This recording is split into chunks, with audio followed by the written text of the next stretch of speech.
koks man patika, un tā es arī strādāju. Kamēr, līdz tam brīdim, kamēr notika lidojums tāds ļoti īss.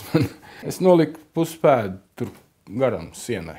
Man pietika 10 centimetri, lai es nokristu. Objektam ir jāiet, un tur tādas liekas kustības likās tenī brīdī, ka tas, teiksim, ir, kas nav vajadzīgs, jāsaka. Pats jau vainīgs. Es jau nevienu nevainoju, protams. Jāsaka, cik tu pats uzmanies, tik tā arī ir. Nu, nevajag līst tur, kur pats jūt, ka tu nevari to izdarīt. Jāsaka. Gribās jau tiem jauniem puikiem turēt līdzi, un, varbūt arī to, varbūt vajadzētu padomāt, teiksim. Es Vācijā strādāju, tikko mēs uzcēlām 2 stāvus, tad uzreiz bija firma klāt, kas uztaisīja stāvāšas apkārt mājai. Anglis man stāvēja klāt, apakšā turēja trepes, teiksim.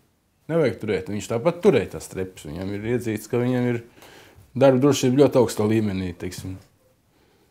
Mums pašiem jādomā, tur vairāk par to, teiksim, domā.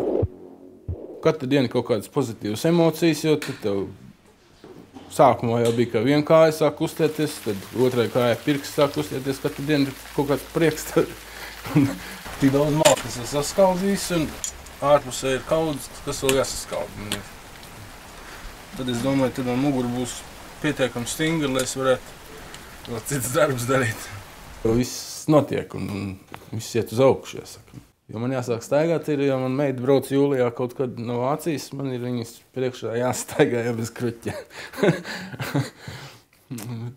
Kā būs, tā būs.